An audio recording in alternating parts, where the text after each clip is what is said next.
તારું એ બધાયને એમ જ હોય. ગઈકાલે મેં મારી પત્નીને ફોન કર્યો કે તને પિયર ગયે 10 દિવસ થઈ ગયા, તું તો મને યાદ જ નથી કરતી. મારી પત્ની કે હોતું હશે એવું કઈ? મને ચારે બાજુ તમે જ દેખાવ છો. તુવેરની દાળમાં, ચોખાના દાણામાં, ઘઉંના લોટમાં. સાલું મને તો આંચકો લાગ્યો. હું ધણી છું કે ધનેડું? એ હા ભાઈ હા, એ કાગડા બધા કાળા જ હોય. કાગડા બધા કાળા. તારી વાત એકદમ હાચી હો ભાઈ. એ બીજી એક વાત કહું. એકવાર હું મારા હારે ગયો. સાસુમાએ 8 દિવસ સુધી પાલકની ભાજી ખવડાવી ને 9મા દિવસે પૂછ્યું, એ જમાઈરા હું બનાવું? પછી તો મેં કહી દીધું, ખેતર બતાવી દો, એ હું જાતે ચરી લઈશ. ખરી ખરી કરી તે તો. અરે હું હમણાં મારી પત્ની સાથે શાક માર્કેટમાં ગયો તે ઈ મને કહે 2 કિલો વટાણા લાવ. મેં કીધું લઈ લે, એમાં હું પૂછવાનું હોય?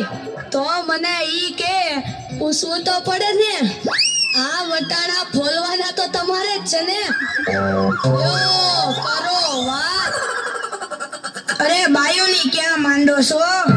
આજકાલની પરજાઓ પણ જુઓ ની. મારી ટિંડોળના હાથમાં મોબાઈલ આવ્યો એટલે બસ પતી ગયું, સમજી લ્યો. આપણી સાથે વાત કરતા હોય અને કોકનો ફોન આવે એટલે હાલવા જ માંડે. એલા આપણે કઈ ખેતરના ઉભેલા ઝાડિયા છીએ? એને મન તો આપણે એવા જ હોય. એને તો મોબાઈલ આવ્યો એટલે કરલો દુનિયા મુઠ્ઠી મેં. ધીરુભાઈ અંબાણી જોઈ લ્યો. એમાંય આ જીઓ આવ્યો ત્યારથી છોકરાઓ તો આપણો જીવ લઈ ગયા છે. અરે એનું નામ જીઓ નહીં પણ મરો એવું રાખવું જોઈતું તું. એ મોબાઈલ આવ્યો એટલે કેમેરો ગયો. એ મોબાઈલ આવ્યો એટલે ઘડિયાળ ગઈ. એ મોબાઈલ આવ્યો એટલે બેટરી ગઈ. મોબાઈલ આવ્યો એટલે ટપાલ ગઈ. મોબાઈલ આવ્યો એટલે કોમ્પ્યુટર ગયું. મોબાઈલ આવ્યો એટલે નિરાત ગઈ. અને એમાંય જો આપણો મોબાઈલ આપણી ઘરવાળીના હાથમાં આવ્યો તો આપણે ક્યાં? યો કરો વાત. એલા આ જીઓ ઉપરથી યાદ આવ્યું, તમને ખબર છે હમણાં સુધી પછી પૈસા હાલતા હતા ઈ કોણે બંધ કરાવ્યા? ઈ ખબર છે તમને કોઈને? નથી ખબર ને? સરકારે બંધ કરાવ્યા. બીજું કોણ કરે? એ નહીં, ઈ પછી પૈસા એટલે પાવલી. ઈ પાવલી આ જીઓ વાળા મુકેશ અંબાણીએ બંધ કરાવી. એ કેવી રીતે? જો હું કહું, મુકેશ અંબાણીના લગ્ન થતા હતા ઈ વખતે આ પાવલી એટલે ઘણા બધા પૈસા કહેવાય. તે ગોળ મહારાજ ઘડીએ ને ઘડીએ કીધા કરે, પાણીની ચમચી ભરો ને મૂકો પાવલી. ગણપતિ પૂજન કરાવે ને કે મૂકો પાવલી.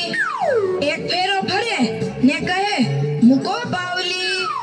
બીજો ફેરો ફરે અને કે મૂકો પાવલી. તેલા મુકેશને એટલી ખીચડી કે આખો દેશ મને મુકેશ અંબાણી કહે છે ને આ ગોળ મહારાજ મૂકો પાવલી કરે છે.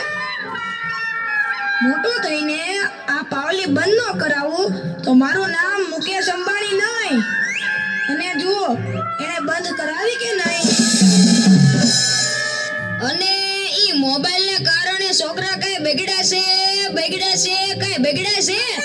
જાણે મોબાઈલ જ એનો બાપ ને એની માં નો હોય.